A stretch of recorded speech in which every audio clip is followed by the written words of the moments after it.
everybody. Neil Kermode and Martin Lee is also with me, and the two of us are going to do a short presentation this evening, covering a couple or three main parts. Well, I'll get that in just a second. So OREF, the Orkney Renewable Energy Forum, it's a local membership organisation really seeking to promote energy efficiency and the preferential use of renewables.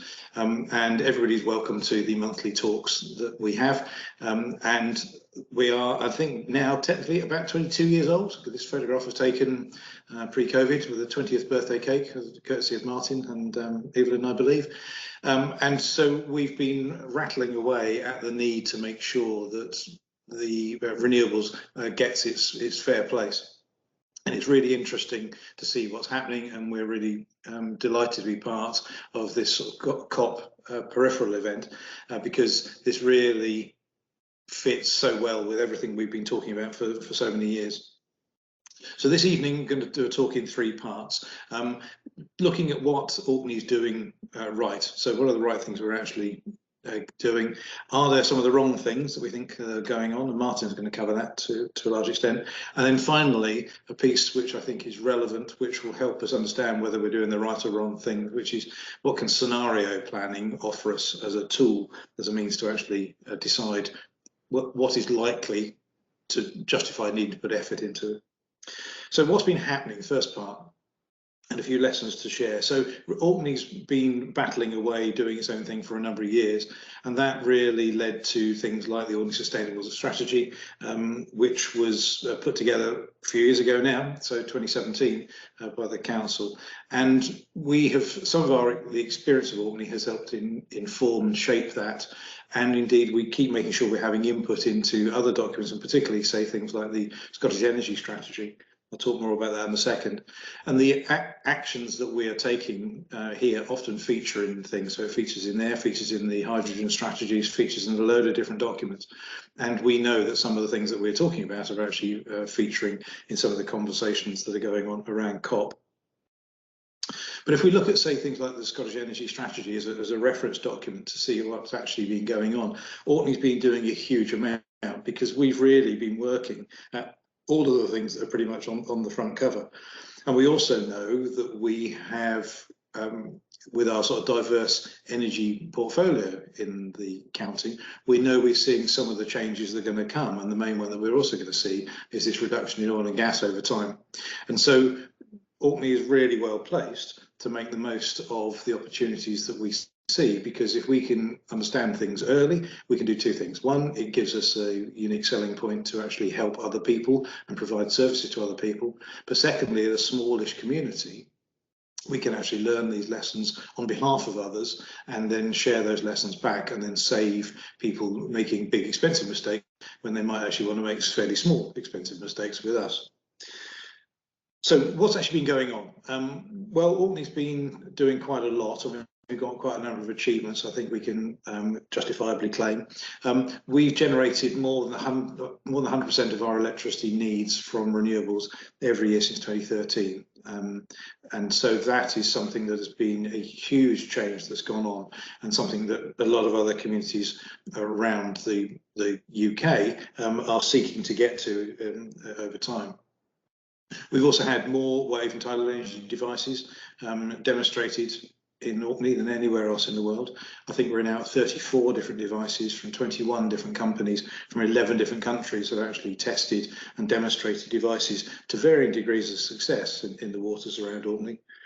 We're now in a position where there's been this huge amount of microgen has gone on, so about 1 in 10 of households make their power. There's about 737, I think it is, wind turbines, of which 650 are domestic in the county, and over 390, I think it is, solar installations. So we've got over 1,000 installations in around 10,000 properties. And we've actually got around about the third highest uptake of EVs in Scotland. It's difficult to be sure on that number, mainly because there's a fault in the Office of National Statistics data. But the point is, you've only got to drive around for a few minutes and count the number of cars going past you to realise there are a lot of EVs here so far. We've also really been piloting the green hydrogen economy, and we've been pioneers and something of a test bed for smart grid technologies and local supply chain models, which we're trying to make work through things like the Reflex project. But carbon has not stopped rising, despite our best efforts. The carbon emissions for the world are still going up, disturbingly so.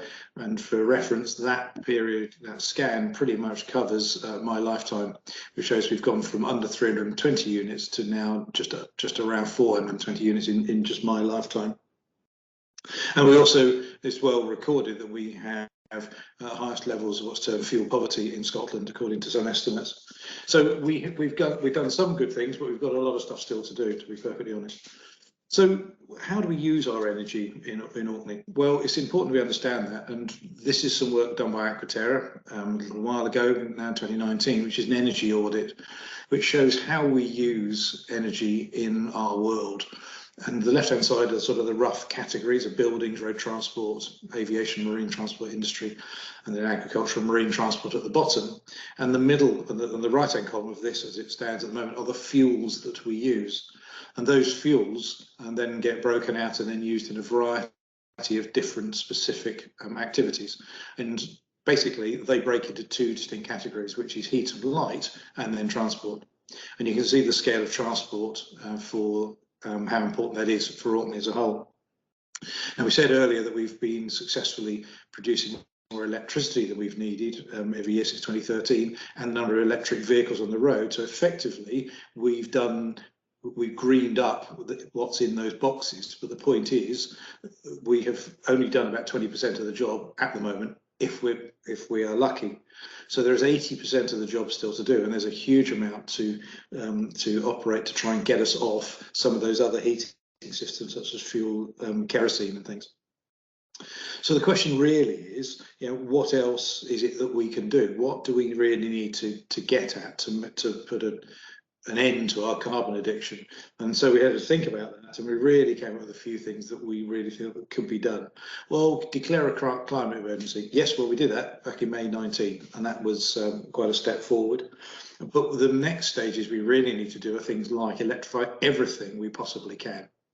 Now, it may well be electricity into just electric motors, maybe electricity into heating, maybe electricity into hydrogen that then does things. But the point is, pretty much everything is going to flow, is a part of its life kind of being electricity.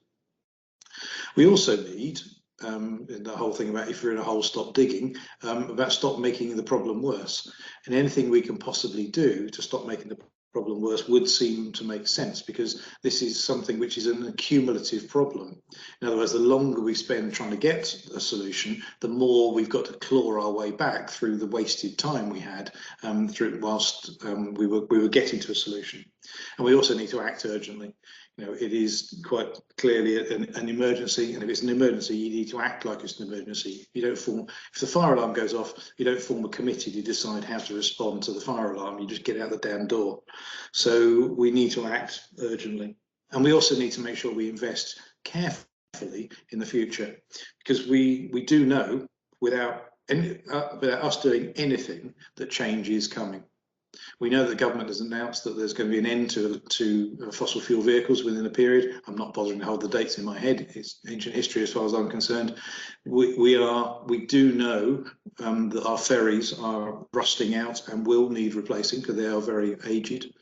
The bottom right hand corner, we do know that there are now plans to convert flotta to hydrogen using offshore wind. And in the top right hand corner is the ScotWind leasing round announcement. And ScotWind is being considered at the moment, and announcements will be made shortly after Christmas, which will be between 8 and 10 gigawatts of offshore wind in principally those areas. I've clipped a couple off the bottom of the map, but basically there is around 10 gigawatts within about 150 kilometres of Orkney. So there is a lot coming, and those changes are going to happen whether we choose to do them or not. And the question really is it more efficient if we choose to make the most of these opportunities, or do we just sort of sit back and sit passively? So I'm going to hand on to Martin now, who's going to look at some of the things that we're doing in terms of, are we doing the wrong things? So Martin, you're good to go. Okay, yeah.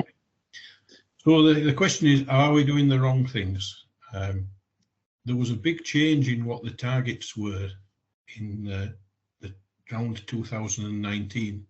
And the reason for that was that in 2018, October 2018, the IPCC issued a new report saying what we needed to do to keep global warming to 1.5 degrees C rather than 2 degrees C, which was the premise on the original targets.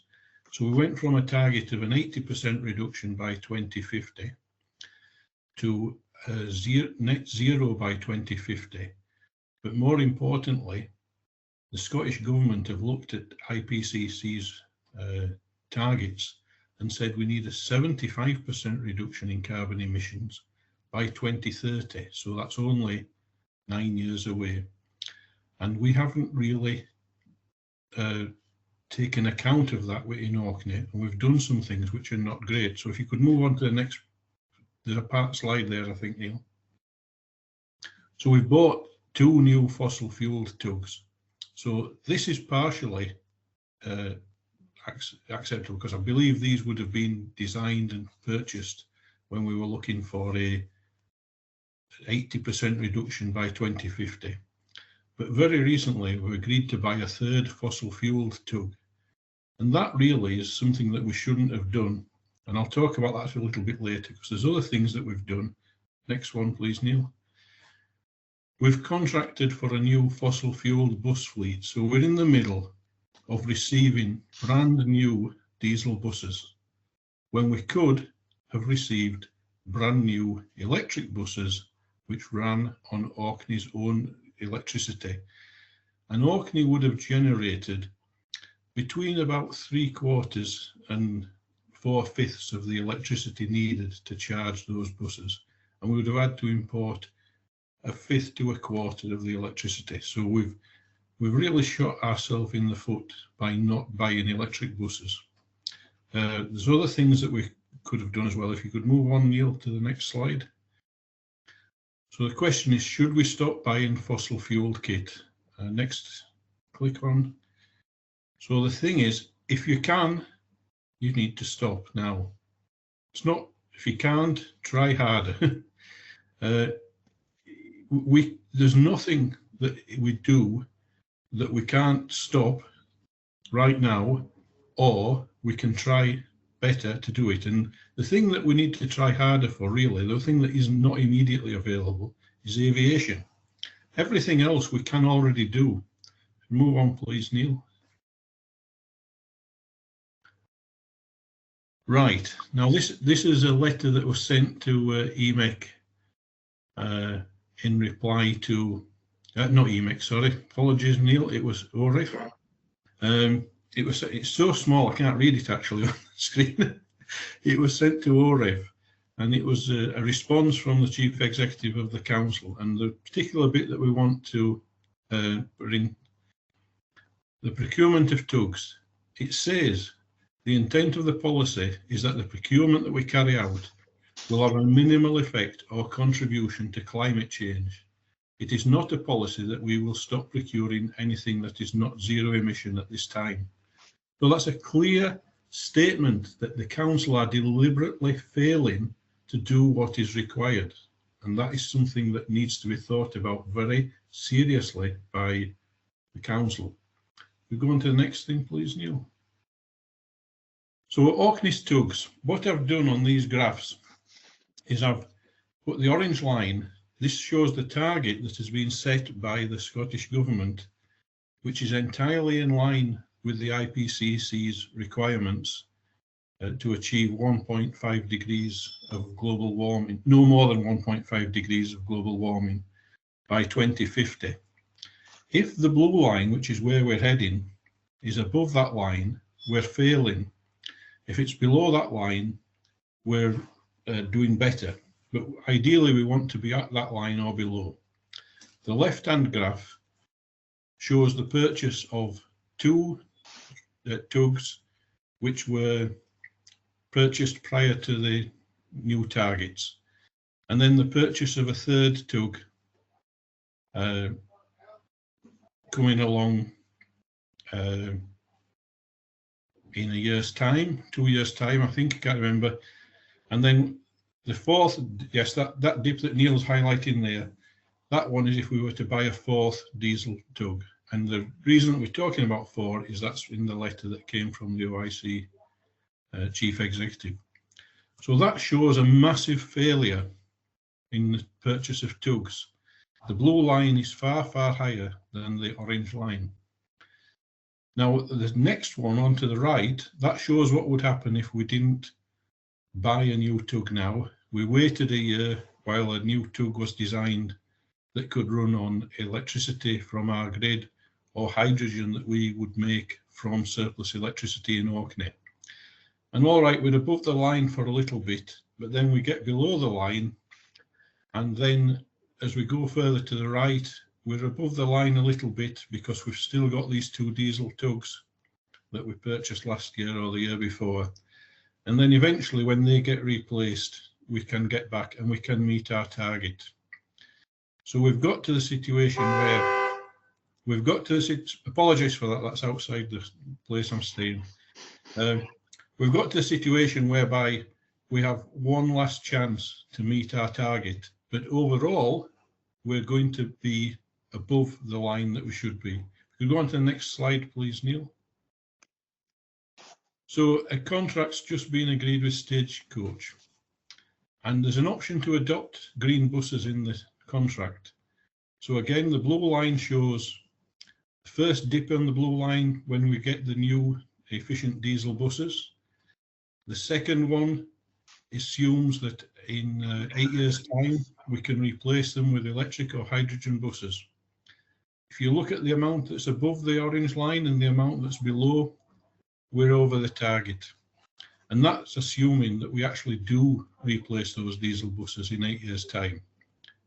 8-year-old buses aren't going to be worn out, so it's a bit of a waste of money having bought them in the first place. If we go on to the next slide, please, Neil. So are we being silent where we should speak up? So there are things that we've done, and Neil's going to talk about them a little bit more, where we've been good. There are things I've just talked about where we haven't done the right thing. And there are things where we just haven't spoken about it really. We're not neither good nor bad, we're in the middle. If you could bring the next element up, please, Neil. We've agreed to accept 150 or more fossil-fueled cruise ships per year. No restrictions on those vessels. The next piece, please, Neil. So the new ships with shore supplies, so that they do not burn fossil fuels when in port, that would be a really good lever. OIC could say, if your ship's made after 2022, it must have a shore supply, so that when it's in port in Orkney, it takes electricity from Orkney. Well, that needs some investment from OIC, Harbours Department. I think there's another bit to the slide. So we need infrastructure to enable this. And at the moment, that infrastructure would be able to supply electricity for about 3/4 of the time, and about maybe up to 1/4 of the time we wouldn't be able to do because our grid connection isn't strong enough. But at some point, hopefully in the relatively near future, we'll get a stronger grid connection. And when that's in place, if we could bring the last slide up, last bit, we could bring in a requirement for all cruise liners to use shore electricity. Now, that needs advertising in advance. It's not a 5-minute job to modify these ships. But if we set a target now, and the cruise liners know that they've got to meet it by, say, 2028, that's a number I've picked out of the air, but I think it could be a feasible number. They've got chance to get their ships up to scratch. There is already a developing standard for these ships to use shore electricity in Scandinavian countries, so it's not something that we would be developing from scratch. The next one, please, Neil. So no more fossil fueled anything, and we've got a lovely little example here. Orkney Islands Council, zero emission vehicles. Orkney Islands Council are on target to replace their light and small commercial vehicles with electric vehicles easily within the time frame required to meet that orange line that I showed on the thing. But in other areas, we may have problems. Could I get the first one? Oh, they all come at once, right. So we've got refuse collection trucks. Are we looking at buying electric versions of that? They are available. I think that might be Dundee, or it's either Dundee or Glasgow. Leonardo Di Chargio, they're calling it a name. It's just a bit like some of the snow ploughs on the mainland. We've got grass cutting machines. You can certainly buy an electric grass cutter. And the really big thing for Orkney is our ferries. We have got to replace ferries, as Neil has said earlier on, and the feasibility of replacing them with electric or hydrogen or a mixture of the two is certainly there. It's not new technology, it's available off the shelf even. So we should not be looking at buying another diesel engine for another boat. On to the next slide, please. Can you move that on a little bit? Business as usual. What could be next if we don't change? If we don't change our mindset, we don't have a target that says we aren't going to buy any more diesel engines. We aren't going to buy any more diesel heating systems. Next one, please, Neil. So we could, if we don't do the right thing, commit to fossil-fueled ferry replacement. LNG has been talked about, but LNG is a fossil fuel. And the other thing is, we need to undershoot the target for our ferries to make up for the overshoots that we had on the bus and the tugs. You know, if we want to hit that orange line overall, we've got to get low carbon or zero carbon ferries up and running earlier than would otherwise be the case, because we've already made those mistakes in terms of buying buses and tugs. Next one, please, Neil. We could agree to replace other plant like for like. If a boiler breaks down, a bin wagon, whatever it might be, we could replace them like for like. And if we do, we're not going to tackle the problem.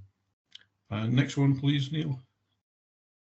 So we need to see a policy commitment by OIC to no new fossil fuel burning devices. Now would be good, but at least by the 12th of November when the COP ends, because that is what contributes towards the UK's national targets, towards Scotland's targets. And at the moment, we in Orkney are missing where we need to be to get to what the world requires us to do. Is that the last slide, Neil, or is there one more from me? I think that's it, yeah. Yeah, okay, well, thanks for that. I'll pass you back to Neil. Okay, thanks, Martin. We can't, because we're presenting, I can't see any questions, so if we'll take questions at the end unless there's anything that's really burning, but feel free to jump in, Adele, if you want me to.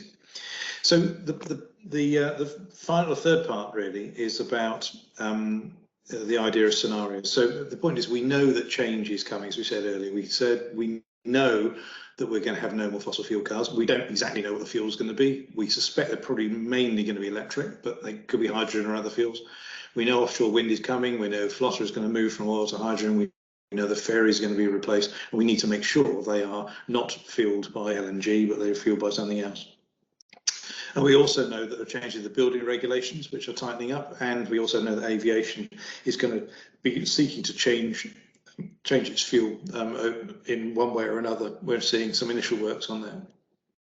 But the point is, how will all these changes interact? And that's a really difficult thing to try and work out, because you can understand that if you change one thing, it can change something else. So suddenly, if Flotter is producing a huge amount of hydrogen, then hydrogen is more freely available in the area, and therefore it might mean that we could end up with tending towards hydrogen ferries when we might originally be thinking about more electric. So there is an interactivity between these items, and the point is, it's difficult to work out how to do that, and that is really where scenarios come in.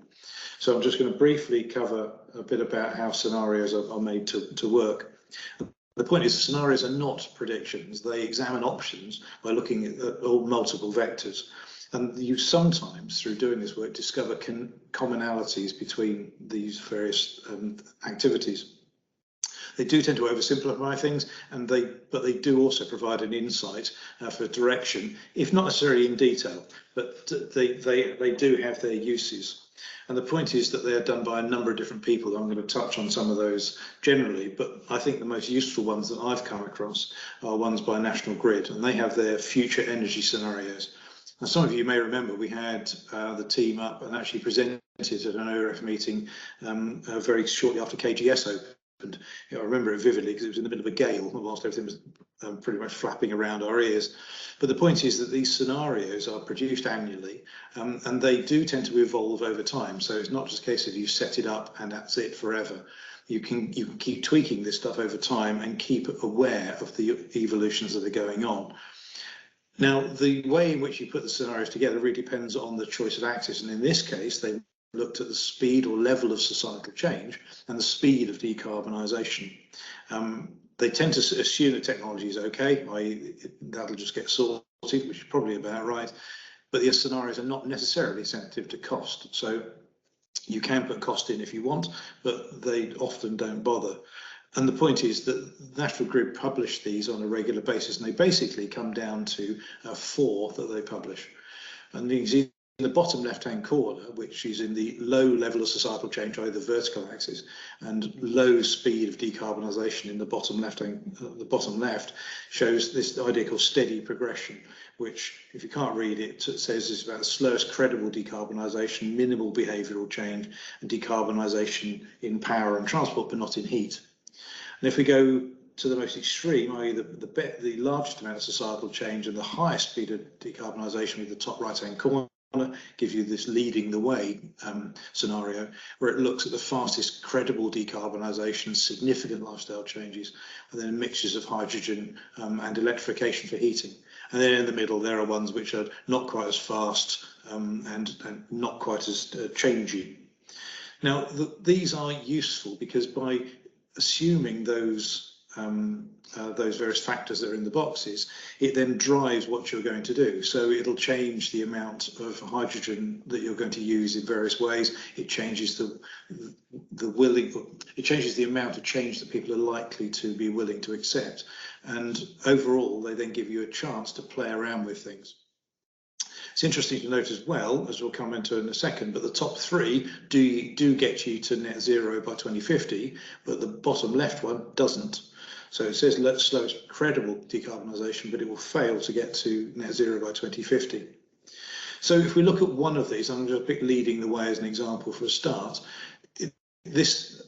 There are the dots across the middle are the different sort of factors they're looking at. So proposal to end the gas grid for new homes, 2 carbon capture usage and storage clusters, future home standard, like all new homes are zero carbon ready. And they've got some time-based targets across the bottom, by 2025 and then by 2028. And the point is that you can then compare how these various things are going to work.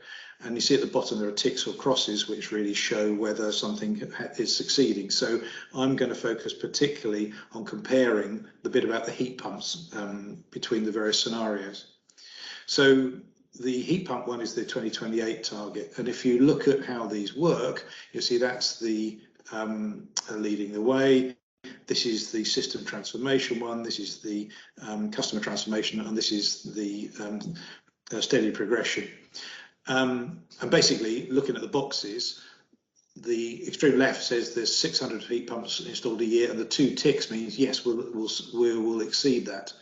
The bottom left, did we get to 600,000 heat pumps by 2028? No, that scenario doesn't. Bottom right, 600,000 heat pumps by 2028? Yes, it does. And top right, no, it doesn't. So the point is, you can then play around with this and realise that actually if heat pumps are really important, then you've only really got top left, bottom right to work on. And you really don't want to be pursuing the policies in the other 2 areas. So the scenarios give you a chance to actually play around with things, and it's a complicated process. They've got a team of about 10 or 15 people working on this, and they publish these documents every year with a lot of input from industry, but it does give them a framework to look at the changes which go on year. And by looking at these, they can also then plot the changes that are going to go on over time. Now, this is plotting those scenarios against the carbon budgets, which the government has signed up to. So we're heading towards the fourth carbon budget at the moment. And basically what it shows is that the three coloured lines generally just about get inside the carbon budget by the end of the period, but the grey line doesn't pretty much at any point. So if you're going to get to 2050, you really got to be in the coloured three lines and not the grey one. So these scenarios are used by organisations, and frankly, everybody's at it. So these are the ones that SSE Transmission have got, and they've got three categories there of the green economy, the green society, and the decelerated transition, which is an interesting concept of slowing down transition. And there are various parameters in here, which I'm not going to go into in great detail. You'll be delighted to hear. But it's not just them. A lot of others are at them as well. So the DNOs, the district network operators, left-hand side is SSE, and the right-hand side is Scottish Power, looking at what they've got in their various scenarios, and they are testing these with the public at the moment. You know, what is the willingness to accept electrification of transport? What is the willingness of going to different types of heat and various other processes? And indeed, it's not just electricity side of things, so the big oil majors are also at it. So Shell have got theirs, BP have got theirs, and Exxon have got theirs, which if your blood pressure will stand it, they're worth reading. I get very shouty when I read them because they're basically dragging their heels to a large extent, in my opinion. But the point is that a lot of people are doing this. So the point is, would it be worth our while doing some scenarios for Orkney? How would we use them, and what would they look at? So we basically have changes coming, and we can look at how we want to handle those changes. And the suggestions that I'm putting forward is that we could look at three different types of scenario. Are we content to import? We've decarbonised some of our activities, but are we content to import the rest? Do we want to get to self-sufficiency where we've decarbonised all of our fuels? Or do we want to look at, say, the maximum export we can manage? And also, we want to look at what we need to consider. What would we measure the success of these things against? You know, would it be the maximum local benefit? Was it the minimum cost? Time to achieve these? You know, so the nature of the measures themselves could be quite useful and quite illustrative. So I'm just going to quickly look at those three potential scenarios and just show you where this could go. So if we look at the content to import, this is our position at the moment, where we basically greened up that bit, but not much of the rest. So are we really comfortable to import all our fuels for doing all of the rest of these activities? Maybe, maybe not. Don't know. We need to think about it. Alternatively, second scenario is, are we actually content to make these other fuels ourselves? Do we want to find ways to basically electrify that lot, or make things from electricity that would do all of that lot? Are we content to make that from our own resources? Well, the third one is, if we are going to that's our present position, we could actually make an awful lot more of this stuff and sell the surplus. Is that what we want to do? Now, the point is that those are three dramatically different sorts of outcomes, and I think we need to walk into this carefully. As somebody said, the best way to understand the future is to invent it, and the other thing is that we need to design our future, not just find ourselves wake up one morning having accidentally fallen into it. So I think we need to really think about the potential that the scenario planning could give us. So let's look at what this would look like as a suggestion in more detail. This is not what it has to be, so I'm offering this. So how do scenarios work? What will each of these different scenarios require? So we need to work out how we're going to do the generation, whether we're going to store energy, how it's connected. Are there behaviour changes? Are there changes to business, both in terms of the way a business operates, but the business opportunities that are presented? Are there changes in jobs, and are there changes in the landscape? And also, what does Orkney want? Do we want less poverty? Do we want less CO2? Do we want more jobs, better paid jobs, and a sustainable economy? I suggest we probably do want all of those. I think it's pretty unlikely that if you bother to sit up and listen to this on a Tuesday evening, you don't want any of that lot. So the point is, I've just done these as a rough supposition to see what this could look like. So if we take those items from the left-hand side, and then we look at those 3 different scenarios, so importing it, making it, or make as much as we can and sell it, we would end up with, for example, some assessments. So if we're going to import our electricity, in other words, we're going to do exactly what we're doing at the moment, generation, not really much more. We're basically going to do what we're going to do. Is there going to be storage? Well, there'll be some. Connectivity? Well, that won't have to change very much.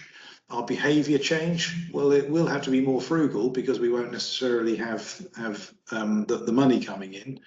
And business change won't make a lot of difference to how businesses operate right now, but they also won't have any growth opportunities. There'll probably be fewer jobs because there'll be less activity going on, say, in sort of the R&D space that we occupy, and the landscape will be little changed. So this is just a supposition. But similarly, if we then choose to go into other areas, such as we are choosing to make all of our own fuels, we will see an increase in generation. We will need significant amounts of storage. We would need to see a better connectivity. We'll see some behaviour change, but not necessarily a huge amount, because we will be able to make the fuels that we need, and so on and so forth. And if you go through each of these boxes, and the point is, I'd just like to stress, this is just illustrative only. I have gone through and just made some rough assessments on what this looks like. But if, as a community, we want to go through this and consider how these various scenarios could affect the things that we deem to be important, then it gives us a chance to focus on the things which are actually important to us, and then will help us shape the future that other people may want to bring to us, and rather than just impose it upon us. And the point is, in terms of the benefits, the same sort of thing goes the same way. So if you import it, well, there'll be little change in poverty overall. There'll be some change in CO2, some reduction in CO2, but that's principally because everybody else is going to be decarbonising, so there'll be a slight improvement. We'll see, as I said, we'll see a reduction in jobs to a small extent, and pay will unlikely to change, and the economy may not change. But the point is that these are just a way to see if we can understand the parameters that we actually want to see maximised. So if we want to see a reduction in poverty, we want to see a reduction in CO2, increase in jobs, more pay, and a bigger and more sustainable economy, then we're going to have to choose some of these options. And it may not be those 3 options, there could be more. And the point is, what else is there that we really need to consider? So I'm offering the suggestion that scenario planning is something that we probably ought to consider doing as a community, given the changes that are coming at us and the complexity of those changes. If we just follow one to its logical conclusion, we may find that we've accidentally shut some doors on some other stuff on our way, and we really ought to be looking at all of these changes at one time. So that was all I wanted to cover in this evening. I promised Adele we wouldn't go on beyond 8, and we'll leave some time for questions. So I'd like to say thank you very much indeed for listening so far. If anybody still is, I'm about to find out when I come off screen share and see if there's anybody there. I'm very happy if we take any questions. Thank you. That's great, Neil. Thank you. Yeah, the audience is still with you, so that's great. That's a result. Okay, getting better then. Yeah, thanks. That was a really comprehensive kind of look at not quite past, present, and future, but those kind of scenarios. And I think what struck me was the variety of lines on the graph there across the board. Looking at Martin's, and then also looking at the scenarios, you know, posed by the government as well, whether that'll be a steep decline or a step change. So, and then kind of what you indicated there at the end, that you know, the future is not written. It's very much open for manipulation, and the way that we elbow ourselves in there is extremely important. And yeah, so quite a lot of pieces coming in there. We have had a question from Nick in the crowd, in the audience there.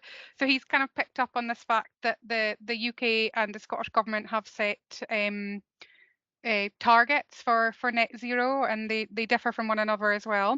And he's just asking there, do we need to ignore economics, given that those targets have kind of set you know, further in advance of what Martin kind of prepared on his slides. I don't know if you have any comments on that. And then also, do we need a framework on what an acceptable additional cost might be? Yeah,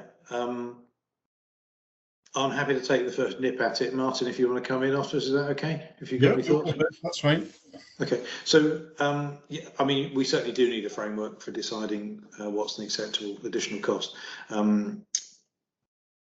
because there will be some additional cost, but interestingly, there will also probably be additional savings that are going to come down the track, and so there are economic measures which allow you to discount cash flows and various bits and pieces. And one of the challenges I think we often face is that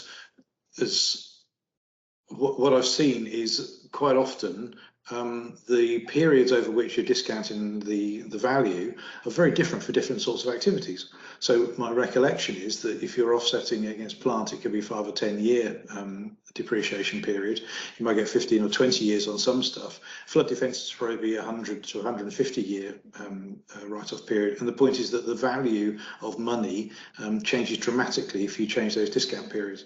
And if we are thinking about saving the future of the planet, we're probably looking at much longer term, and we could probably get greater discount values, which therefore would reduce the cost of money. So that's a parameter. The other thing I would also say is that we quite often fail to recognise the value of activity. So we often see the cost, but not the value. Now, there is actually a process within local government called best value, and best value is actually not the same as minimum cost. Now, quite often those two are conflated, and I think we need to understand that best value is based on what is the best way of getting the outcome you want to see. And if the outcome you want to see is decarbonisation, or is indeed support of the local economy, or are a number of other things in those parameters, as long as you've set those out in advance, so there is a fair means by which you evaluate the various tenders, then you can make sure that you're factoring these things into processes, and suddenly they don't necessarily become quite as big a cost. And the point I just make finally is that as Nick will know, because he works at EMEC, and this is not a planted question, but you know, something like £40 million or so has gone into EMEC in total over the years we've been operating, but we can show a gross value add to the UK economy of £308 million. Now, that a lot of those benefits are in the jobs that we are creating in the area, and those things are often very difficult to factor into some of these equations.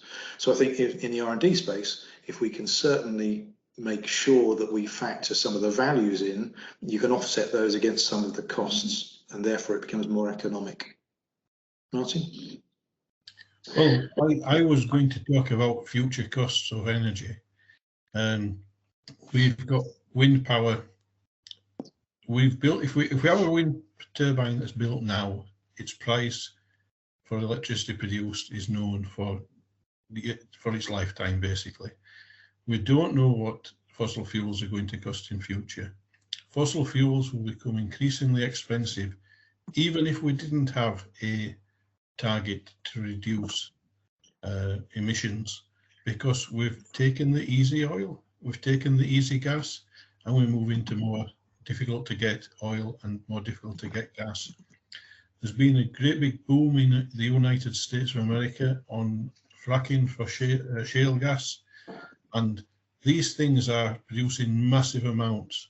But unlike a conventional field, which lasts 20 years before it even starts dropping off, and then lasts another 20 years before it's run dry, some of these fracked fields are lasting just 2 or 3 years before they're falling off, and 5 years and they're finished.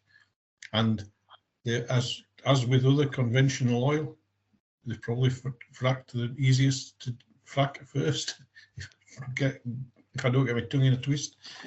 So the price is not just what you pay to buy the kit in the first place. That's important. The other thing is, we've got to go and buy this kit, and somebody's got to go and buy it and get the economies of scale. The first one that you buy is always expensive. There's a lot of R&D in it. The second one can make use of the first one's R&D.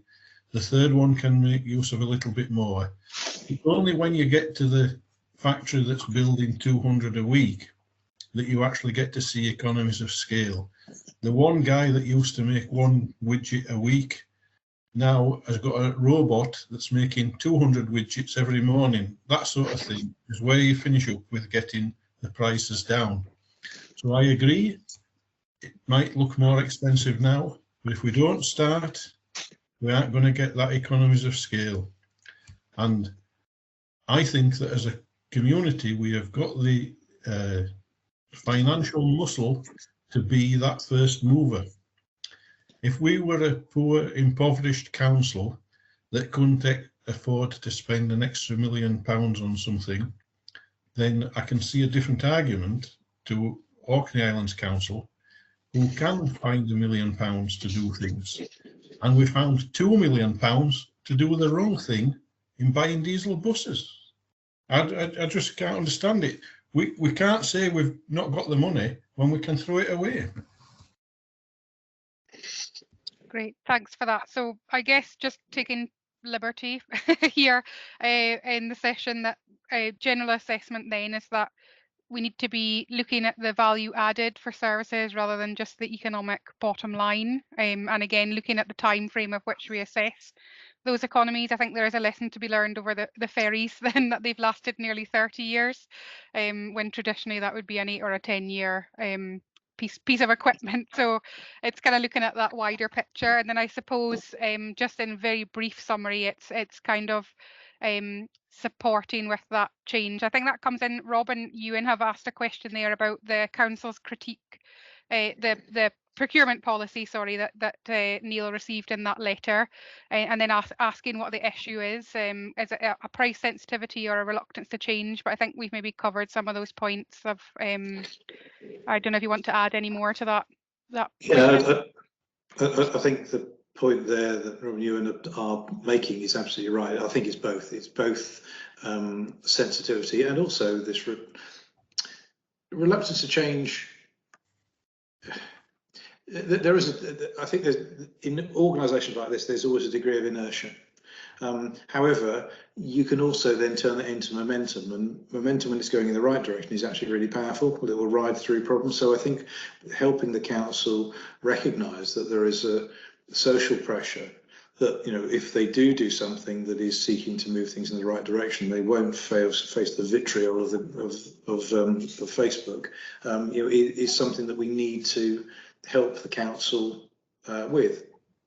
So I do think they have to work with public pressure. I also think that there's an opportunity coming up. You talk about how else you think this can be overcome, and we shouldn't forget that we do have council elections coming up in May. And so making these some of the issues that are talked about, because if everybody is on side and going, we're going to do this thing, then that's fine. I mean, how many people do you ever hear in any organisation say, you know what, I think the NHS is rubbish, we should get rid of it? You don't. That's not a conversation you can have.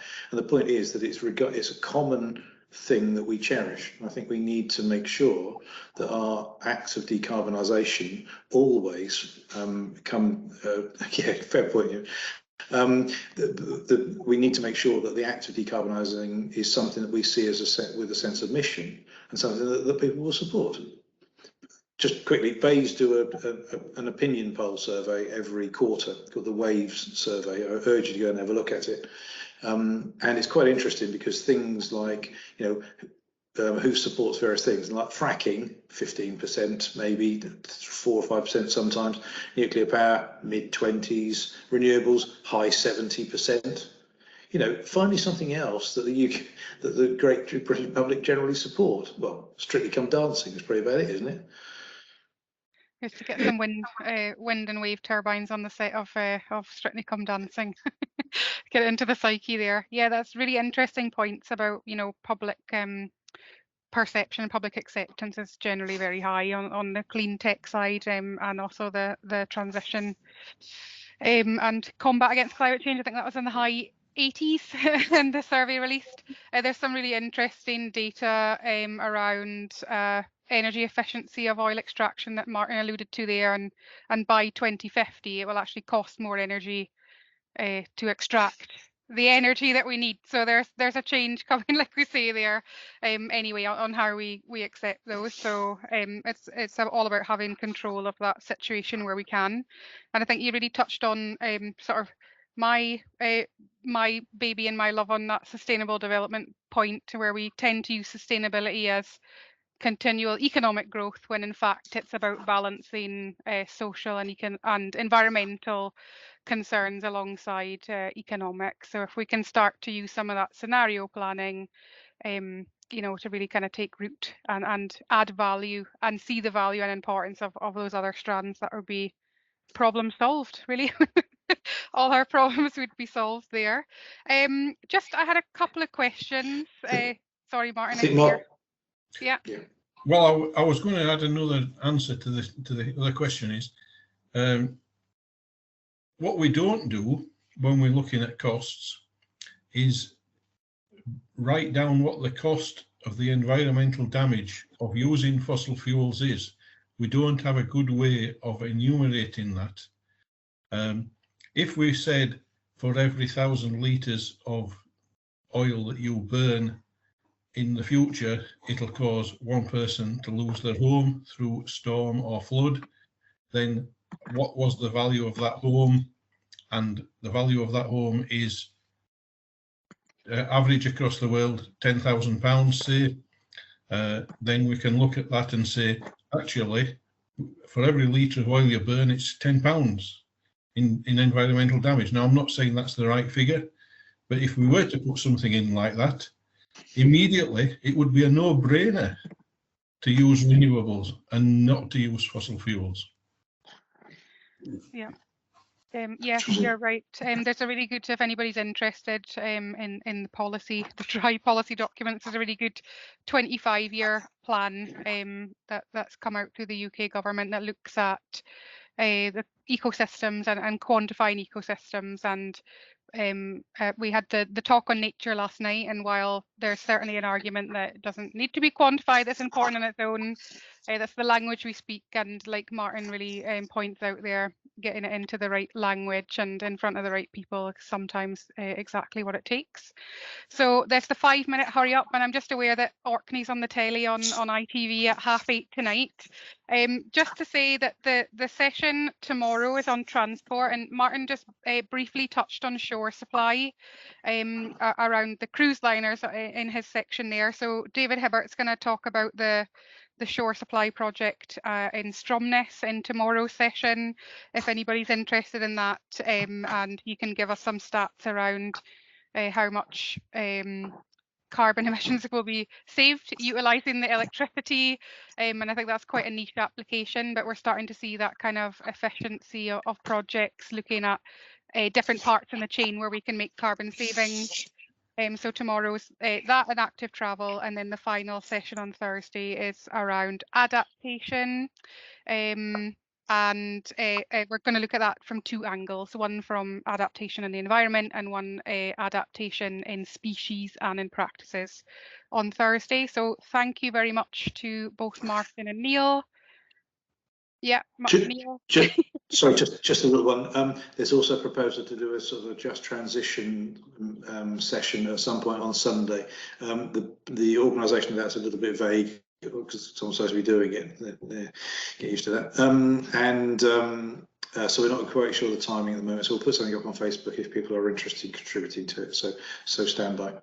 Great, that's fine. And I'll maybe keep in touch with you about that, Neil. If anybody would like to know about that Just Transition session on Sunday, they can pop an email to climate@orkney.gov.uk, and I'm personing that mailbox. So if you're not on the social media, we'll make sure that you receive an email around that. So thank you all for giving up your evening, and if you're tuning into STV, enjoy a few familiar faces beyond that one. And again, thank you very much, Martin and Neil, for your presentation this evening. It was very enlightening, so thank you very much for that.